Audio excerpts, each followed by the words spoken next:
लोकसभा और विधानसभाओं में आरक्षण केवल SC ST के लिए है और महज 10 वर्षों के लिए था।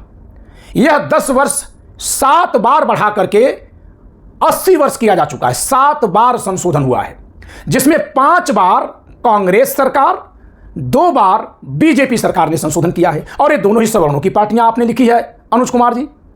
स्थानीय निकायों में जो आरक्षण दिया गया वह आरक्षण SC ST OBC और महिलाओं, इन चारों के पक्ष में कर दिया गया। तो चुनाव लड़ने के अवसर किसके लिए कम हो गए? तो अब आप सोचिए कि जब आरक्षण खत्म करना था तब 1993 में नरसिम्हा राव की सरकार ने पंचायती राज में भी आरक्षण को बढ़ा दिया और उसमें OBC के लिए भी आरक्षण कर दिया। नरसिम्हा राव की सरकार कांग्रेस पार्टी की सरकार है। आपने जो लिखा है उसके हिसाब से सवर्णों की सरकार है। कहीं कोई विरोध हुआ है आज तक? मूल संविधान में शिक्षण संस्थानों में आरक्षण का कोई प्रावधान नहीं था। जैसे ये बात पता चलती है कि शिक्षण संस्थानों में भी आरक्षण होना चाहिए, पहला संविधान संशोधन 1951 कांग्रेस के बहुमत की अंतरिम संसद थी, फौरन पहला ही संविधान संशोधन कर दिया। यानी जो लोग ये मानते हैं कि केवल बाबा साहब ने ही संविधान लिखा है, वो मैं भी हो सकता हूं और आप सब भी, वो सब ये जान लें कि जो पहला संविधान संशोधन किया गया था जिससे शिक्षण संस्थानों में आरक्षण दिया गया SC ST OBC को, वह मूल संविधान में नहीं लिखा गया था। नेहरू सरकार ने यह संशोधन करके आरक्षण दिया, कांग्रेस सरकार ने दिया। आप उसको सवर्णों की पार्टी कह रहे हैं। BP सिंह ने कोई संविधान संशोधन नहीं किया। आरक्षण का जो प्रावधान था जिसे यह लिखा हुआ है कि लागू किया जा सकता है, उसे उन्होंने लागू कर दिया। उत्तर भारत में सवर्ण समाज ने BP सिंह का तो सड़कों पर विरोध किया, लेकिन बैकवर्ड समाज ने भी उनको कभी मसीहा नहीं माना। अब जाकर चर्चा शुरू हो रही है BP सिंह सरकार का विरोध सवर्णों ने किया, लेकिन 1990 के बाद नरसिम्हा राव तो स्थानीय निकाय ले आते हैं और सारा आरक्षण देते हैं सबको, तब तो कहीं कोई सड़कों पर विरोध नहीं है। तो नरसिम्हा राव की सरकार ने SC ST को प्रमोशन का आरक्षण दिया 1995 में। मेरी किताब में मैंने लिखा है, इसके अलावा संविधान की अगर मूल प्रति देखेंगे तो इसमें भी नीचे फुटनोट में लिखा है। थोड़ा जानिए दोस्तों। दरअसल दोस्तों, ये सारा चुनाव जातियों को बांट कर करने के लिए ये सब नारे लगवाए जा रहे हैं। तो इसीलिए प्रतिबंध लगाया गया जनप्रतिनिधित्व अधिनियम 1951 में कि जाति और धर्म के नाम पर न कोई नफरत फैलाएगा न वोट मांगेगा। आप इतिहास में खंगाल कर देखिएगा कि पहले जात के नाम पर गाली दी गई है कि धर्म के नाम पर। अब तक के सारे संशोधन जितने भी आरक्षण वाले हुए, उन सब में प्रधानमंत्रियों की अगर जाति देखेंगे तो सब के सब ब्राह्मण हैं, एक BP सिंह को छोड़ करके। और अगर BP सिंह को भी वर्ग के हिसाब से देखें तो सवर्ण है, और वो सारे आरक्षण गैर सवर्णों के पक्ष में हुए। जबकि जो एकमात्र आरक्षण सवर्णों के पक्ष में हुआ है वो उस प्रधानमंत्री ने किया जिसको जाति से OBC माना जाता है। EWS को आरक्षण दिया क्यों गया है, इस पर तत्कालीन कैबिनेट मंत्री रामविलास पासवान जी का कथन सुनिए आप। उन्होंने कहा था कि आरक्षण का विरोध करने के नाम पर सारे सवर्ण लामबंद हो जाते हैं, इनको भी थोड़ा आरक्षण दे दो ताकि फिर यह आरक्षण का विरोध करने के नाम पर लामबंद न हो। आप भ्रम में मत रहिएगा कि रामविलास पासवान 85 के नारे से पैदा हुए तो वही नेतृत्व कर रहे थे। वह बीजेपी के सहयोग में दिया गया उनका स्टेटमेंट है। जब भाजपा हिंदुत्व की राजनीति करती है तो आरक्षण का जो टकराव होता है वो हिंदुओं में टकराव है, और सवर्ण और अन्य लोग वहां टकरा जाते हैं। भाजपा के हिंदुत्व की राजनीति की यह जरूरत है कि आरक्षण पर सवाल करने वाले सवर्णों का मुंह बंद कर दिया जाए, जिससे कि ये गैर सवर्ण जातियों के साथ एक खांचे में बैठाए जा सकें। हेलो दोस्तों, आप सभी का the logical Indian YouTube channel में बहुत बहुत स्वागत है। मैं हूं एडवोकेट पंकज कुमार त्रिपाठी, लखनऊ से। दोस्तों, आज से हम एक नई सीरीज शुरू कर रहे हैं जिसका शीर्षक है सवाल आपके, समाधान संविधान से। जी दोस्तों, आज़ादी के नायकों ने और आज़ादी के बाद भारत का सपना देखने वाले हमारे सभी महापुरुषों ने संविधान सभा में बैठकर हम सबके सभी सवालों के उत्तर के रूप में, व्यवस्था के सकारात्मक बदलाव के साधन के रूप में भारत के संविधान को हमें सौंपा है। तो आपकी जितने आशंकाएं हैं, जितने प्रश्न हैं, उनका उत्तर संविधान के सापेक्ष भी एक बार खोजा जाए। ऐसे में आज मैंने जिस एक कमेंट को प्रश्न के रूप में लिया है वह कमेंट है हमारी इस वीडियो पर, जिसकी हेडिंग है जिसकी जितनी संख्या भारी ब्राह्मणों को दे रहा उतनी गाली, क्या बाबा साहब ने यही रास्ता दिखाया है। यह वह वीडियो है जो मैंने अंबेडकर नामा पर श्री अमरचंद जी के साथ वार्तालाप में प्रस्तुत की है। इसमें इन्होंने मेरे कथन को आधार बनाया और इस पर इन्होंने एक सवाल किया है। इसके अलावा इन्होंने अपनी ओर से एक और भी सवाल किया है, कुछ तथ्यों का उल्लेख करते हुए। जिसका सवाल मैं आज ले रहा हूं वो हमारे दर्शक हैं अनुज कुमार, और मैंने ये स्टेटमेंट पिन भी किया है। अब मैं आपका कथन पढ़ दे रहा हूं। ये लिख रहे हैं, केवल आप ये जान लीजिए कि बिना सवर्ण के सत्ता नहीं चल सकता है, या केवल बहुजनों के द्वारा चलाए गए सत्ता को ये लोग एन केन प्रकारेण चलने ही नहीं देंगे। यानी इन्होंने सवर्णों पर आरोप लगाते हुए लिखा है कि वो सत्ता नहीं चलने देंगे। अगर बहुजन नेता मुख्यमंत्री बन भी गए तो उनको ये लोग इतना परेशान करते हैं कि वे अपनी परेशानी में ही उलझ कर रह जाते हैं, और वे समझने लगते हैं कि हमें तो दोबारा सत्ता में रहने ही नहीं देंगे, तो समयाभाव के चलते अपनी समाज को नहीं चाहते हुए छोड़कर अपने परिवार को सोचने में लग जाते हैं। कुछ बहुत सरलीकरण सा है। आगे इन्होंने लिखा है, जिस पर मुझे जवाब देना है। पंकज सर ने कहा, मायावती के साथ यही 15% ब्राह्मण गया तो मायावती सत्ता में आई, और अखिलेश के साथ यही 15% के ही राजपूत साथ आए तो अखिलेश सत्ता में आ गए। इससे यह साबित होता है कि सवर्ण के चाटुकारिता के सामने किसी की नहीं चलती है। ये जरूर है कि सवर्ण जो हैं वे सवर्णवाद करते हैं, चूँकि उनको पता है कि हमारे पास अपार समय है, हम सवर्णवाद करेंगे तो उसके साथ हमारा भी काम हो जाएगा। मेरे दोस्त, उस वीडियो में मैंने 85 के नारे की हकीकत बताते समय यह कहा कि ये दोनों ही पार्टियां उत्तर प्रदेश में सपा और बसपा 85 और बहुजन की राजनीति करती हैं, लेकिन ये आपस में गठबंधन नहीं करती, और ये सवर्ण के विरोध में भले आई थी अस्तित्व में, फिर भी ब्राह्मणों ने मायावती का और एक बार क्षत्रिय समाज ने अखिलेश का साथ दिया। यानी मैंने ये बताया कि इनके विरोध करने के बावजूद भी ये समाज इनके साथ गया, जबकि ये नारा लगाते तो हैं 85 की एकता का, लेकिन ये खुद आपस में नहीं आए। आपने मेरे इस कथन को एकदम से उलट दिया और आपने कह दिया कि 15% इनके साथ गया तो इनकी सरकार बनी, 15% इनके साथ गया तो इनकी सरकार बनी।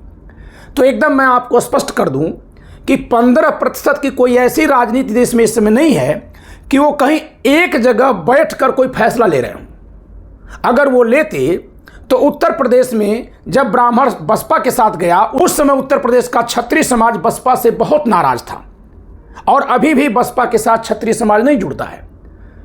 जबकि जिस समय क्षत्रिय समाज अखिलेश यादव जी के साथ गया, वो मुलायम सिंह यादव जी के नेतृत्व में चुनाव हुआ था, तब ब्राह्मण समाज अखिलेश यादव जी के साथ नहीं था। तो पहले तो थोड़ा सा इस तरह की सोच से बाहर आइए कि 15% समाज कहीं एक जगह बैठकर फैसला ले रहा है।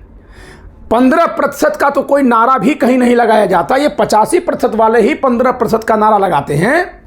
मैं इस वीडियो में ये कह रहा हूं कि ये नारा तो लगाते हैं 85% का 15% के खिलाफ, लेकिन खुद एक दूसरे के खिलाफ राजनीति करते हैं। यही बात मैंने बिहार के संदर्भ में और यही मैंने उत्तर प्रदेश के संदर्भ में तमाम दृष्टांतों से रखने की कोशिश की। तो मेरे कथन को आपने सही से नहीं समझा है। यानी आपका सवाल सवर्णों से नहीं और सवर्ण हो जाने के नाते से मुझसे नहीं, बल्कि 85 का नारा लगाने वाले उन नेताओं से होना चाहिए कि जो लगाते तो हैं 85 का नारा, फिर जिसके खिलाफ लगाते हैं वो तो समर्थन इनको दे देते हैं, लेकिन ये खुद एक दूसरे का समर्थन नहीं करते। अब वो खुद एक दूसरे का समर्थन नहीं करते, इसके लिए सवर्ण कैसे दोषी हो गए, ब्राह्मण कैसे दोषी हो गए, क्षत्रिय कैसे दोषी हो गए। दूसरी बात, आपने जो ये लिखी है कि इनके पास समय है, ये सरकार गिराएंगे बनाएंगे, तो जो कोई भी विपक्ष में होगा, कोई भी व्यक्ति, समाज, दल, वो निश्चित तौर से जो सत्ता में होगा उसका विरोध करेगा। आप बताइए, योगी जी का विरोध ओम प्रकाश राजभर करते थे कि नहीं करते थे, हर चौक चौराहे पर? वही जब शामिल हो गए तो यही तेजस्वी जी जब नीतीश जी के साथ हैं तो सरकार सही है, और जब सरकार से बाहर कर दिए जा रहे हैं या हो जा रहे हैं तो उनका विरोध कर रहे हैं कि नहीं कर रहे हैं। यही नीतीश कुमार जब तेजस्वी के सहयोग से सरकार में होते हैं तब तेजस्वी और लालू यादव का उनको कोई दोष नहीं दिखाई देता जो उनकी नज़र में है, लेकिन जैसे और तब वो भाजपा पर प्रहार करते हैं। जैसे ही भाजपा के समर्थन से सरकार में आते हैं तब वो इन लोगों पर प्रहार करते हैं। तो ये कौन सी बात आप कह रहे हैं? आप जाति के संकीर्ण दायरों से दो कारणों से बाहर निकलिए। एक तो ये देखिए कि ये नेता जो जाति की राजनीति कर रहे हैं वो आपस में नहीं जुड़ रहे हैं, और जिस जाति के खिलाफ कर रहे हैं उस जाति का समर्थन लेने से नहीं हिचक रहे हैं।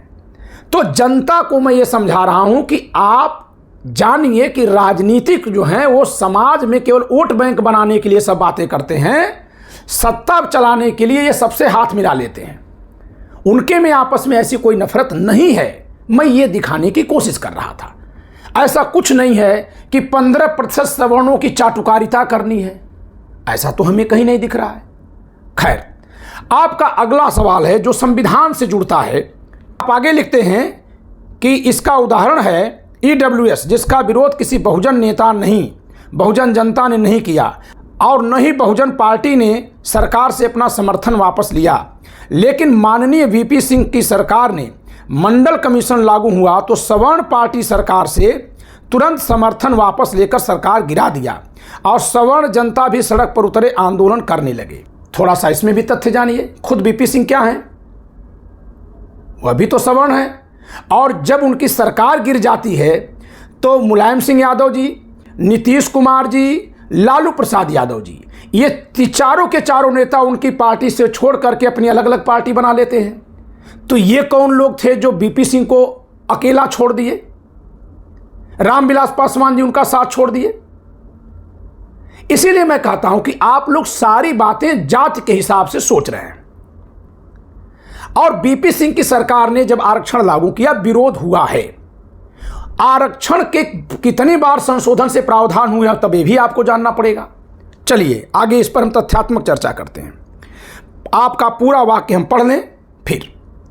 इसलिए पंकज भाई, सवर्ण हर पार्टी में रहकर मलाई के फिराक में रहते हैं। उनको बहुजन पार्टी बड़े सम्मान देते हैं, लेकिन सवर्ण पार्टी तो बहुजन नेता को आबादी के हिसाब से विधायक, सांसद, मंत्री तक बनाते हैं, लेकिन निर्णय से उन्हें अलग रखते हैं। और कैसे बहुजन सरकार चलेगी? आखिर पंकज सर भी सवर्ण ही हैं, घुमा फिरा कर ही सही कहेंगे तो वही जो अन्य सवर्ण कहते हैं करते हैं। नहीं दोस्त, आप अगर समाज को केवल दो ढांचे में, दो खांचे में बांट कर देखेंगे तो फिर वो कौन होगा जो सब समाज को जोड़कर देखने की कोशिश करेगा और दिखवाएगा? जरा पूछिएगा कि अखिलेश यादव जी ने जनेश्वर मिश्रा जी के नाम पर पार्क क्यों बनवाया? वो कौन थे? और मनोज झा बिहार में कौन है? लेकिन न तो मुझे जनेश्वर मिश्रा बनना है, न मुझे मनोज झा बनना है, क्योंकि जनेश्वर मिश्रा जी ने भी मुलायम सिंह यादव जी की सरकार में तमाम गलतियां हुई, उसके साथ वो खड़े थे। ऐसे ही मनोज झा जी अगर बीजेपी के खिलाफ हैं तो आरजेडी में भी तमाम कमियां, उनके खिलाफ उनको खड़े होना चाहिए था। लेकिन क्योंकि ये दोनों नेता हैं, जिस पार्टी से जुड़े हैं उस पार्टी के साथ हैं, इसलिए ये एक ही तरफ की गलतियां गिनाएंगे। लेकिन कोई तो एक ऐसा व्यक्ति हो जो सबको बताए कि क्या है। तो अब आइए आरक्षण पर कितनी बार बदलाव हुआ है संविधान में, इस पर चर्चा करते हैं। तो दोस्तों, अब मैं आपको बता दूं कि भारत के संविधान लिखे जाने के बाद लगभग 20 बार संशोधन करके आरक्षण बढ़ाया गया है। 20 बार। आरक्षण कितनी प्रकार का और कहां कहां है, क्योंकि यह बहुत चर्चा का विषय होता है, परीक्षाओं में खूब पूछा जाता है। इसलिए जब मैं यह किताब लिखा था तो मैंने एक अलग पन्ने पर शुरू में ही संविधान के अधीन कितने तरह के आरक्षण है सबका एक चार्ट में उल्लेख कर दिया है। यह हमारी पुस्तक के पृष्ठ संख्या 2 पर है, संविधान के अधीन विभिन्न आरक्षणों का प्रावधान। तब आपको समझ में आ जाएगा कि VP सिंह ने जो आरक्षण किया था वो सबसे छोटा आरक्षण है जो उस सरकार में रहते हुए उन्होंने किया था, जिसका विरोध हुआ था। मेरा स्पष्ट मानना है कि वह विरोध अनुचित था, वह नहीं होना चाहिए था। लेकिन दूसरी तरफ जब आप जाति के ही आधार पर मूल्यांकन करेंगे समाज का, तो समाज तो विरोध किया था VP सिंह का, लेकिन जिस समाज के लिए उन्होंने आरक्षण किया उन नेताओं ने छोड़ दिया VP सिंह को। इस पर भी समाज को अपनी प्रतिक्रिया, अपना विचार रखना चाहिए कि VP सिंह को जहां सवर्ण जनता का विरोध झेलना पड़ा, वहीं OBC नेता तुरंत उनसे पीछा छुड़ाकर भाग गए, अपनी अलग अलग पार्टी बना लिए। तो VP सिंह का विरोध जो जनता कर रही थी, चलिए उनके तो हितों के खिलाफ आरक्षण आ रहा था, लेकिन जिनके समर्थन में VP सिंह खड़े हुए, क्या उन्होंने उनके सवर्ण होने के नाते उनको छोड़ नहीं दिया? और क्या उन नेताओं की जनता कभी उनसे पूछी कि आप VP सिंह को क्यों छोड़ दिए? तो जनता की मानसिकता पर भी मैं चर्चा करूंगा, लेकिन पहले मैं अभी यह चर्चा कर दूं कि भारत के संविधान में अब तक कितनी बार संशोधन किया गया है आरक्षण करने के लिए। इस संदर्भ में मैं आपको बता दूं कि कितने तरह का आरक्षण है। सबसे पहले आपको मैं बताऊं राजनीतिक निकायों में आरक्षण। लोकसभा और विधानसभाओं में संविधान में जो है आरक्षण दिया गया है अनुसूचित जाति अनुसूचित जनजाति के लोगों को, SC ST लोगों को, जो संविधान के अनुच्छेद 334 के अनुसार 10 वर्षों के लिए होना था।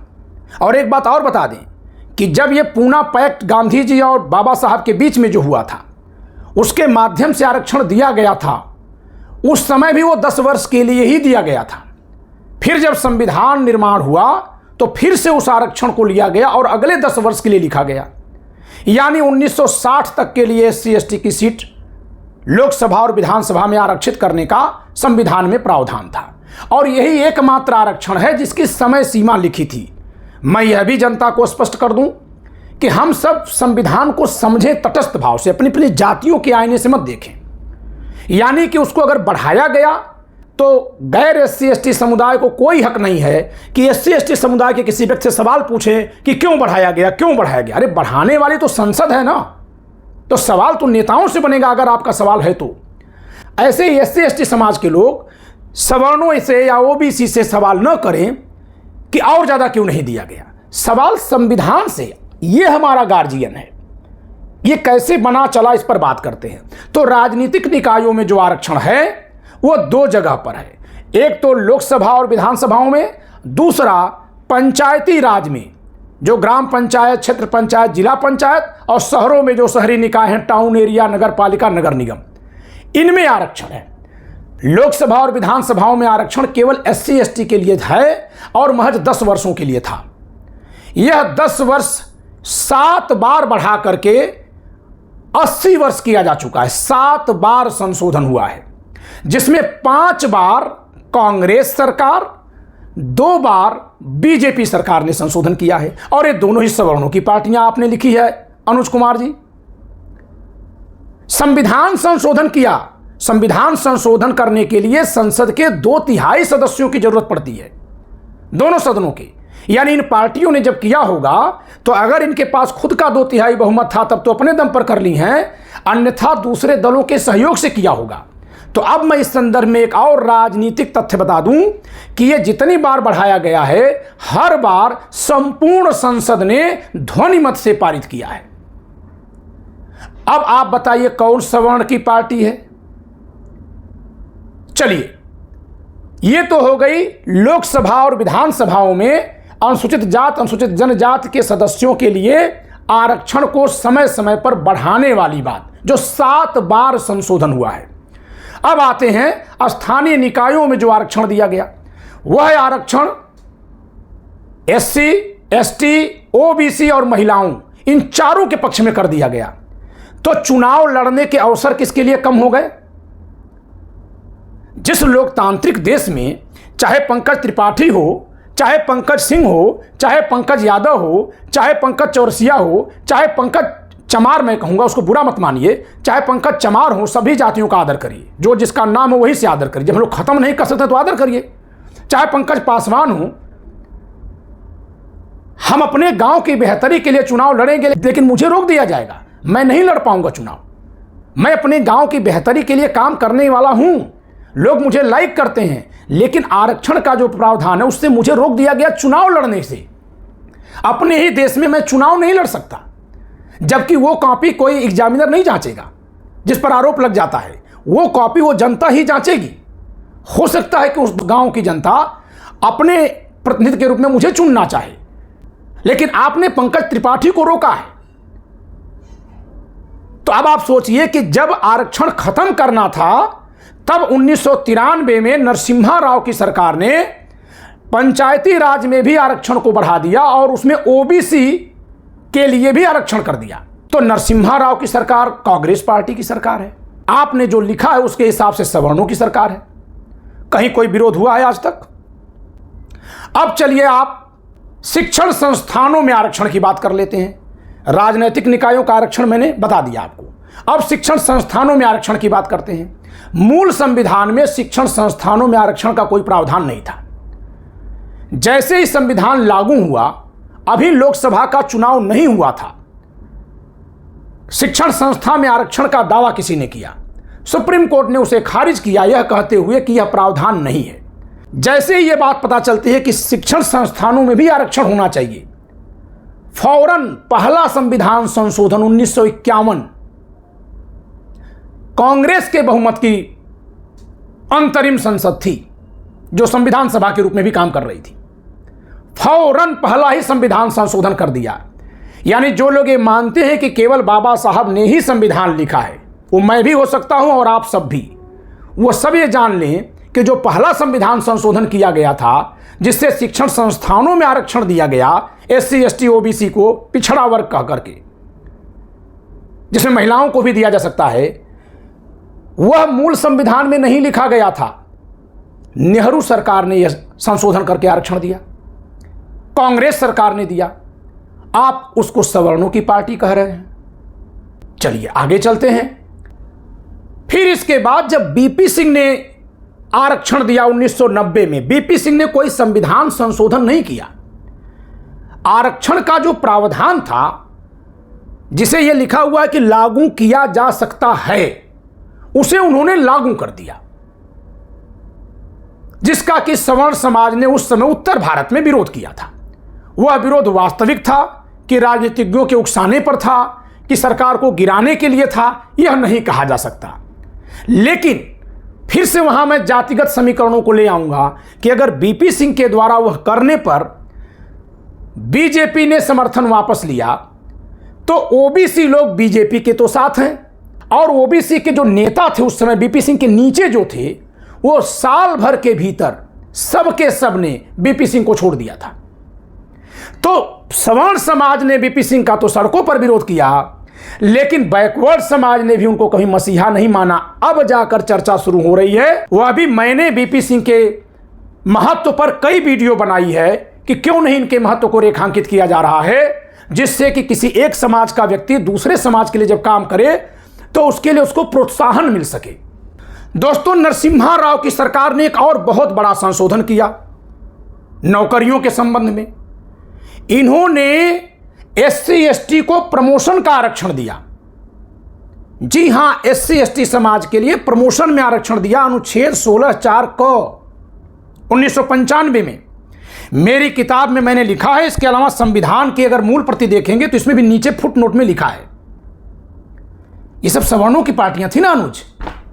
यही तो कचरा साफ करना है कि नेता वोट बांटने के लिए सब नारे लगाते हैं,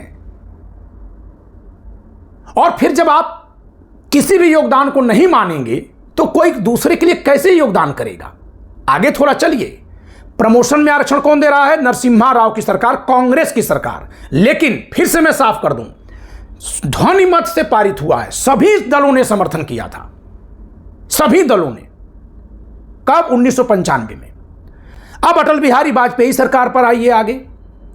अटल बिहारी वाजपेयी सरकार नौकरियों में बैकलॉग की व्यवस्था करती है कि भाई अगर कहीं कोई आरक्षित वर्ग की सीट है, रिजर्व सीट है, और उस वर्ग का कोई सुटेबल कैंडिडेट नहीं पाया गया तो सीट जो है जनरल से नहीं भरी जाएगी।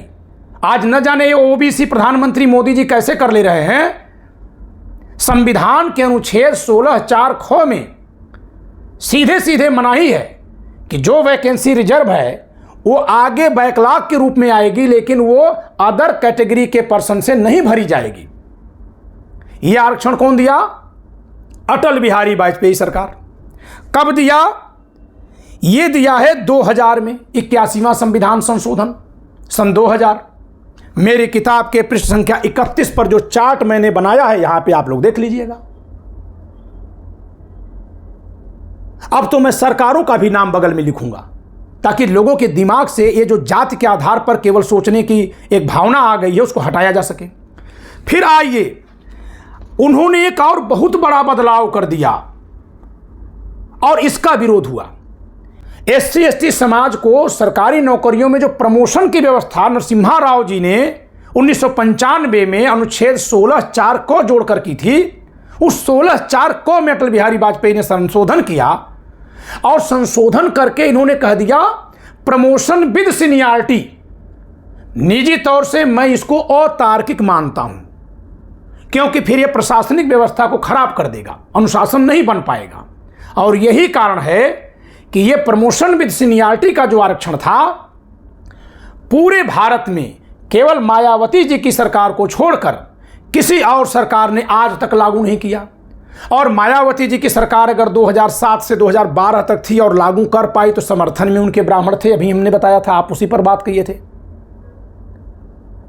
लेकिन जब एससी एसटी को प्रमोशन विद सीनियरिटी दी गई तो यह न केवल सवर्ण अधिकारियों के लिए अनुशासन बिगाड़ने वाली बात थी, बल्कि सवर्ण ओबीसी सभी के खिलाफ ही जा रही थी। तो इसी नाते इसके खिलाफ बहुत ज्यादा माहौल बना और शिवपाल यादव जी, अखिलेश यादव जी, समाजवादी पार्टी, मैं मुलायम सिंह यादव का नाम इसलिए नहीं ले रहा हूं कि कहीं चुनाव में मैंने उनको सुना नहीं था, अखिलेश यादव को मैंने सुना था। इन लोगों ने 2012 के उत्तर प्रदेश विधानसभा चुनाव में इसको मुद्दा बनाया कि अगर हमारी पार्टी सरकार में आती है तो हम ये SC ST promotion with seniority, ये जो अधिनियम बना करके उत्तर प्रदेश सरकार दे रही है, इस कानून को हम रद्द कर देंगे। क्योंकि संविधान में कोई आरक्षण लिख दिए जाने के बाद भी वो लागू तब होता है जब राज्य कानून बनाते हैं, ये जानिएगा। तो किसी और राज्य ने आज तक बनाया ही नहीं। कहिए ना नीतीश कुमार जी बना दें, नीतीश कुमार जी और तेजस्वी जी मिलकर सरकार चलाए हैं ना। थोड़ा जानिए दोस्तों, अखिलेश यादव जी की सरकार 5 साल रही है ना, जिसको आप बहुजनों की पार्टी कह रहे हैं, लागू कर दें। सवर्णों की पार्टी जिनको आप कह रहे हैं भाजपा, अटल जी ने तो व्यवस्था कर दी। और अगर कांग्रेस भाजपा कहीं नहीं लागू कर रही है तो आपके हिसाब से सवर्णों की पार्टी है, आपके हिसाब से। तो जिनको आप बहुजनों की पार्टी मान रहे हैं, झारखंड में हेमंत सोरेन से कहिए वो लागू कर दें, तमिलनाडु में स्टालिन से कहिए वो लागू कर दें। दरअसल दोस्तों, ये सारा चुनाव जातियों को बांट कर करने के लिए ये सब नारे लगवाए जा रहे हैं। मैं अपने इस वीडियो में यही कह रहा था। तो जब 2012 में मुलायम सिंह यादव की पार्टी समाजवादी पार्टी चुनाव जीतती है, अखिलेश जी को मुख्यमंत्री बनाया जाता है, उस समय एससी एसटी प्रमोशन एक्ट जो पारित किया था मायावती की सरकार के समय में उत्तर प्रदेश विधानसभा ने, उसको सुप्रीम कोर्ट में चुनौती दी गई थी। तो जब किसी अधिनियम को चुनौती दी जाएगी तो बचाव करने कौन जाएगा? सरकार। जब तक मायावती जी सरकार में यहां थी तब तक सुप्रीम कोर्ट में पैरवी हो रही थी। जब मायावती जी हटी हैं, अखिलेश यादव की सरकार आती है, इन्होंने वहां से पैरवी बंद कर दी और बोला हमें इस याचिका का विरोध नहीं करना है। न्यायालयों की स्थिति जानिए कि जब कभी कोई याचिका आएगी और सरकार पर जो आरोप लगेगा और वो विरोध नहीं करेगी तो इस याचिका की बात मानी जाएगी। और उस मुकदमे में याची कौन है पता लगा लीजिएगा, फिर हम उस पर बात करेंगे वो किस जाति के हैं। तो दोस्तों, संविधान को जानिए, नेताओं को जानिए, और जातियों ने एक दूसरे से लड़ाइयां नहीं लड़ी हैं जिस तरह से पेंट किया जा रहा है। अगली बात पर अब चलिए, फिर मनमोहन सिंह जी आते हैं। अब जरा उनका भी सुन लीजिए आप। मनमोहन सिंह जी जब आते हैं तो सवाल उठा था कि सारे शिक्षण संस्थान तो प्राइवेट हो गए, तो शिक्षण संस्थानों में जो आरक्षण था उसका क्या होगा? सुप्रीम कोर्ट के सामने एक रिट डाली जाती है कि प्राइवेट शिक्षण संस्थानों में हमको आरक्षण चाहिए। सुप्रीम कोर्ट कहता है कि संविधान में जो आरक्षण शिक्षण संस्थाओं में है वो राज्य का दायित्व है कि राज्य आरक्षण दे। प्राइवेट शिक्षण संस्थान राज्य की कैटेगरी में नहीं आते, इसलिए हम ये आरक्षण प्राइवेट शिक्षण संस्थानों पर अपने न्यायिक निर्णय के माध्यम से नहीं थोप सकते। तब उस समय मनमोहन सिंह की सरकार ने संविधान में संशोधन किया। इसको आप पढ़ लीजिएगा, हमारे अनुच्छेद 15 पर दिए गए चार्ट में यह है 93वां संविधान संशोधन 2005। अनुच्छेद 15 में खंड 5 जोड़ा गया 2005, यूपीए फर्स्ट, और इसके जरिए प्राइवेट शिक्षण संस्थानों में भी एससी एसटी ओबीसी के लोगों के लिए आरक्षण का रास्ता खोला गया। कहीं आपने सवर्णों को सड़क पर उतरते देखा? आप जिन पार्टियों को सवर्णों की पार्टी बोल रहे हैं, हे मेरे भाई, इससे हम लोग बाहर आए। ये संविधान के खिलाफ है। जात के आधार पर वोट मांगना, धर्म के आधार पर वोट मांगना, यह प्रतिबंधित है। जब संविधान में लोकतंत्र की बात आ रही थी, तमाम सदस्य इस बात पर सवाल कर रहे थे कि यह जातियों में बटा देश क्या एक लोकतंत्र में बदल पाएगा? ये सब लोग अपनी अपनी जाति को देखकर वोट करने लगेंगे तो संविधान चलेगा कैसे? लोग लड़ जाएंगे सत्ता के लिए। तो इसीलिए प्रतिबंध लगाया गया जन प्रतिनिधित्व अधिनियम 1951 में कि जाति और धर्म के नाम पर न कोई नफरत फैलाएगा न वोट मांगेगा। आप इतिहास में खंगाल कर देखिएगा कि पहले जात के नाम पर गाली दी गई है कि धर्म के नाम पर। मायावती जी का स्टेटमेंट याद रखिएगा, तिलक तराजू और तलवार इनको मारो जूते चार, नितांत जातिवादी घृणात्मक नारा था। उस पर कार्रवाई होनी चाहिए थी। और आपको बहुत अगर खुशी मिल रही है कि सवर्णों को गाली दिया, तो बाद में यादवों से झगड़ा किया, उन्होंने समर्थन तो मुलायम सिंह सरकार से वापस लिया। आज वो जाटों को भी कोस रही है, मुसलमानों को भी कह दिया गद्दार है, जबकि उनकी खुद की सुरक्षा के लिए न केवल सवर्णों, यादवों यानी ओबीसी, मुसलमानों के खिलाफ भी एससी एसटी प्रोटेक्शन एक्ट लिखा हुआ है। कोई मुसलमान भी किसी दलित को, किसी एससी एसटी को अगर अपशब्द बक देगा तो उस पर भी एससी एसटी एक्ट वैसे ही लागू होगा जैसे किसी सवर्ण पर लागू होता है।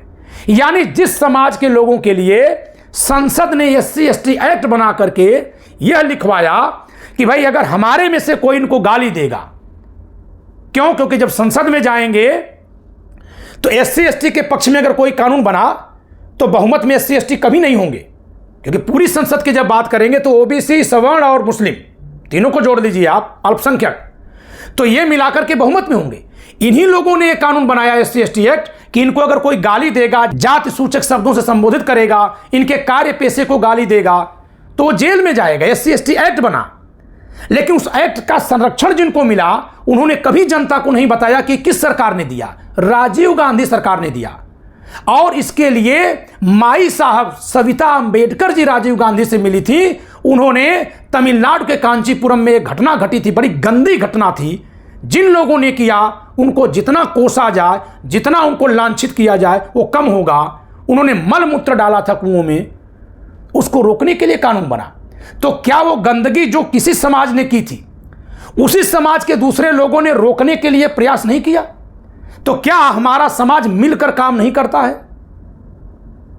अगर ये मिलकर काम ही नहीं करता तो फिर मिलकर संविधान कैसे बना दिया था? अगली बात पर चलते हैं दोस्तों, और ये आखिरी विषय है कि अंतिम आरक्षण जो सबसे बाद में हुआ है और जो अब तक का एकमात्र आरक्षण है जो सवर्णों के पक्ष में है, वो 2019 में हुआ है। नरेंद्र मोदी जी की सरकार है, 103वां संविधान संशोधन है। और आप संसद में जाकर देखिएगा, यह भी पूर्ण बहुमत से पारित हुआ है, क्योंकि संविधान संशोधन के लिए 2/3 बहुमत चाहिए। भाजपा केवल सामान्य बहुमत रख रही थी, 282 सीट थी, तो उसके पास संपूर्ण बहुमत कहां से आया जो संशोधन हुआ?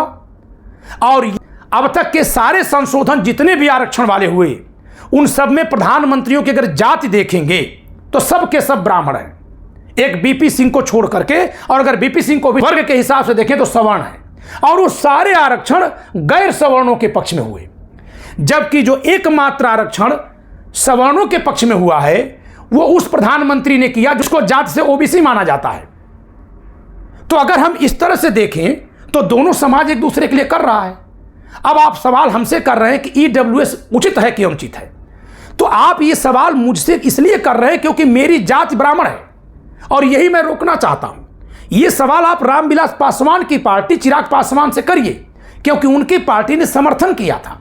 ये सवाल आप मायावती जी की पार्टी से करिए, उनकी पार्टी ने समर्थन किया था। ये सवाल आप नीतीश कुमार से करिए, क्योंकि उनकी पार्टी ने समर्थन किया था। संविधान में कहीं कोई बदलाव संसद में हुआ या राजनीतिक मंचों से कोई नारा पार्टियों ने लगाया, इसका सवाल उन पार्टी के नेताओं, उन सांसदों और सत्ता में बैठे लोगों से होना चाहिए, न कि उस वर्ग के व्यक्ति से हो जाना चाहिए जिसको आप उस पार्टी का समर्थक मान लेते हैं अपने हिसाब से। सवाल आपका किससे बन रहा है? अब मैं अगली बात बताता हूं कि ईडब्ल्यूएस को आरक्षण दिया क्यों गया है। इस पर तत्कालीन कैबिनेट मंत्री रामविलास पासवान जी का कथन सुनिए आप। उन्होंने कहा था कि आरक्षण का विरोध करने के नाम पर सारे सवर्ण लामबंद हो जाते हैं राजनीतिक रूप से, इनको भी थोड़ा आरक्षण दे दो ताकि फिर यह आरक्षण का विरोध करने के नाम पर लामबंद न हो। अब रामविलास पासवान जी ने जो यह बात कही, इसके अर्थ जरा निकालिएगा। भाजपा हिंदुत्व की राजनीति कर रही थी, और आप भ्रम में मत रहिएगा कि रामविलास पासवान 85 के नारे से पैदा हुए तो वही नेतृत्व कर रहे थे। वह बीजेपी के सहयोग में दिया गया उनका स्टेटमेंट है। जब भाजपा हिंदुत्व की राजनीति करती है तो आरक्षण का जो टकराव होता है वो हिंदुओं में टकराव है और सवर्ण और अन्य लोग वहां टकरा जाते हैं। भाजपा के हिंदुत्व की राजनीति की यह जरूरत है कि आरक्षण पर सवाल करने वाले सवर्णों का मुंह बंद कर दिया जाए, जिससे कि ये गैर सवर्ण जातियों के साथ एक खांचे में बैठाए जा सकें। उनका सवाल क्यों होता है? क्योंकि अब मैंने आपको आजादी के बाद से अब तक के सभी संशोधनों की लिस्ट गिना दी तो आपको समझ में आ गया होगा कि 20 से अधिक संशोधन करके आरक्षण बढ़ाया गया है, 20 से अधिक संशोधन करके। तो उस समाज में एक नाराजगी है, उस नाराजगी को पंप आउट करने के लिए, वाल्व खोल करके गुस्से की हवा निकाल देने के लिए उनको भी दे दिया गया। यह एक योजना के तहत किया गया है जिससे कि हिंदुत्व की राजनीति जब की जाए तो सवर्ण और गैर सवर्ण जातियों में आरक्षण को लेकर जो झगड़ा होता है वो न हो। और आज भी मेरे चैनल पर तमाम सवर्ण लोग जो आरक्षण पर सवाल कर देते हैं, आप देखिए मैं खुद यही कमेंट लिखकर उनका मुंह बंद करता हूं कि ईडब्ल्यूएस आपको भी तो मिल गया, आप काहे को आरक्षण पर सवाल कर रहे हैं। तो रामविलास पासवान जी 85 की राजनीति से पैदा हुए, लेकिन जब वो कथन दिए थे तो क्या वो बच्चे थे? मौसम वैज्ञानिक कहा जाता था। वो जान रहे थे कि अब राजनीति हिंदुत्व की चल रही है और चलेगी अगले 15 साल, कहा जाता था ना। इसी नाते उन्होंने बीजेपी की तरफ से गोलबंदी करके वह नारा दिया। तो सवर्णों के पक्ष में आरक्षण देने वाले नरेंद्र मोदी, ओबीसी आरक्षण को समर्थन देने वाले रामविलास पासवान जी अनुसूचित जाति से आते हैं। तो हे मेरे भाइयों, आप लोग किसी व्यक्ति की जाति देख करके आपके मन में उस जाति के लिए जो सवाल है उस पर मत बौछार करिए। आप वो सवाल अपने नेताओं से पहले करिए, खासकर उस नेता से जिसने आपके दिमाग में उस जात के खिलाफ कोई बात डाली है, जिसके कहने पर आप दिमाग में डाले हुए हैं। अंबेडकर नामा पर मेरी वीडियो की चर्चा का उद्देश्य यही था। तो उम्मीद करता हूं कि आपने जो नीचे लिखा है कि पंकज त्रिपाठी भी सवर्ण है, घुमा घुमा कर साथ तो लेंगे ही, मेरी ऐसी कोई मजबूरी नहीं है कि मैं अपने अस्तित्व को बचाने के लिए सवर्णवाद करूं या हिंदूवाद करूं, कोई मेरी मजबूरी नहीं है। थोड़ी मेरे बारे में जान लीजिए। मैं अगर अपने तक चलूं तो मेरे से मेरे ऊपर कहीं कोई सरकारी नौकरी में रहा ही नहीं है। ताऊ चाचा ये भले रहे हैं, भाई एक हमारे सरकारी नौकरी में हैं, लेकिन मेरे पिताजी के पिताजी और उसके ऊपर की अनंत पीढ़ियां खेतीबाड़ी करने वाले हैं। और मैंने कभी नौकरी की ही नहीं सरकारी, सरकार का 1 रुपया मैंने नहीं लिया है। तो मेरे लिए सरकार ने क्या कर दिया? आप लोग कहते हैं 15% के पास संसाधन है, उस 15% में आप बिहार के 25% गरीब ब्राह्मणों को भी 15% गिन लेते हैं। इसी नाते संसाधनों के वितरण की जो बात है वो है तो उचित, लेकिन उसका अनुचित दुरुपयोग होता है। वह उचित तब होगी जब बिहार से जो डेटा निकला उसको निकालिए और कहिए कि 25% ब्राह्मण, 33% ओबीसी, 43% SC ST, ये गरीब हैं। शेष जिनके पास है, अगर उनके पास औसत है तो ठीक है, और जो और हैं जिनके पास बहुत ज्यादा है उनसे लेकर के बांटा जाए। तो आप बताइए कि जब मोदी जी प्राइवेटाइजेशन कर रहे हैं, अंबानी को बेच रहे हैं, अडानी को बेच रहे हैं, तो रामविलास पासवान जी की पार्टी चिराग पासवान कोई विरोध कर रहे हैं? आप तो अडानी को सवर्ण गिन करके सारी संपदा गिन लेंगे 15% के साथ, लेकिन अडानी को जो प्राइवेटाइजेशन में मिला उससे पंकज त्रिपाठी को क्या मिला? आप जरा बताइए। और अगर पंकज त्रिपाठी संविधान पढ़ाते हुए कहते हैं वैज्ञानिक चेतना का विकास करो, तो धर्म के नाम पर जो आस्था है वो कम हो जाएगी। और फिर भी आप मेरी जाति का पुछल्ला पकड़कर कह रहे हैं कि ये भी सवर्ण है तो करेंगे ही सवर्णवाद। तो एक सवाल और भी है मेरे भाई, आप सब लोग सोशल मीडिया पर तमाम लोगों को देख रहे हैं, भाजपा हिंदुत्व की बात कर रही है, धर्म की राजनीति कर रही है। आरएसएस के बारे में यह माना जाता है गोलवलकर के विचारों से कि ये समाज को पीछे लेकर जाएंगे, और उस पीछे जहां ले जाना चाहते हैं वहां वर्ण व्यवस्था अगर लाएंगे तो ब्राह्मण शीर्ष पर होगा। लेकिन इस सरकार के मुखर आलोचना करने वालों में ब्राह्मण आपको दिख रहे कि नहीं दिख रहे हैं? अब आप मुलायम सिंह जी के चाहे गेस्ट हाउस कांड की बात करिए, चाहे बलात्कारियों के समर्थन में किए गए कथन की बात करिए, किसी एक यादव यूट्यूबर को दिखा दीजिए जो विरोध करता दिख रहा हो। मायावती जी के जाटों के खिलाफ, यादवों के खिलाफ, मुसलमानों के खिलाफ बोले जाने पर एक भी जाटो समाज के व्यक्ति को दिखा दीजिए। रतनलाल जी अपवाद के रूप में पैदा हुए, इसी नाते मैं उनका सम्मान करता हूं कि जो मायावती जी के जात से आकर के उनके उस निर्णय का विरोध करता हूं। तो आप लोग थोड़ा सा जात के हिसाब से सोचना कम करिए, इससे देश का विकास रुक गया है। मैं बताऊंगा, और मैं मुलायम सिंह यादव जी की जो सरकार की 2 कमियां गिना रहा हूं, उसके अलावा मैं उनकी 200 अच्छाइयां भी गिना सकता हूं और गिनाता हूं समय समय पर। यानी मैं उनकी आलोचना उनके जात के नाते नहीं कर दूंगा, न उनका समर्थन जात के नाते करूंगा। तो जब संविधान हमारा कहता है कि वैज्ञानिक चेतना का विकास करो, तो उस वैज्ञानिक चेतना की पहली शर्त है कि किसी व्यक्ति को उसके जन्म आधारित खांचे से मत जांचो। होगा उस पर असर, जरूर होगा, क्योंकि सामाजिक पृष्ठभूमि ऐसी मानसिकता का निर्माण करवाती है। मैं ही इतना संभल कर उत्तर नहीं देता तो आप सबके जो सवाल मेरे तक आते हैं, क्या मैं झुझला नहीं जाता? लेकिन नहीं दोस्तों, इस देश में एक कबीर पैदा होने दीजिए, इस देश में एक संविधानवादी पैदा होने दीजिए, इस देश में संविधान में कब कब किसने किसके लिए क्या क्या किया, ये सब बताने दीजिए, जिससे कि जो कोई भी किसी भी जात का आए वो कैसे संविधान को आगे बढ़ाएगा, इसी पर चर्चा करे। मैं तो कहता हूं कि तेजस्वी यादव मुद्दा बनाएं कि हम 33% गरीब ओबीसी, 43% गरीब SC ST और 25% गरीब सवर्ण समाज के लोगों के नेता हैं, जो अपने पांव पर चलना सीख गए हैं, चाहे किसी समाज के हों। उनको मेरे सहारे की जरूरत नहीं है, संरक्षण केवल मिलेगा। ये कमजोर समाज के लोग हैं, हम इनका साथ देंगे। कंधे से कंधा मिला करके मैं अगर तेजस्वी यादव के साथ न खड़ा हो गया तो कहिएगा। और उन जो गरीब हैं उनको देंगे कहां से? जहां अति संपदा पहुंची हुई है। तो 15% सवर्णों के पास संपदा है, यह कहना बंद करिए। 15% सवर्ण होंगे, लेकिन संपदा उन 15% के पास है, यह गलत है। यह वाक्य दोष है जो भ्रम पैदा करने के लिए किया जा रहा है। जिन लोगों के पास 90% संपदा है, उनकी आबादी तो 1% है। कोई सवर्ण क्यों विरोध कर रहा है? अगर कर रहा है तो उसको समझ नहीं है। तो हे मेरे भाइयों, इस वीडियो में इतना ही। संविधान की एक किताब आप जरूर मंगवाइए, पढ़िए। दिए गए नंबर पर संपर्क करके आप लोग किताब मंगवा सकते हैं। वीडियो अच्छी लगे लाइक करिएगा, शेयर करिएगा, चैनल सब्सक्राइब न किया हो सब्सक्राइब करिएगा। सवाल, आलोचना, सुझाव सब संयत भाषा में करिए, क्योंकि हमारा संविधान संवैधानिक भाषा की तरफ देश को आगे बढ़ने की बात करता है, जात सूचक गालियों को रोकने की बात करता है। जय संविधान।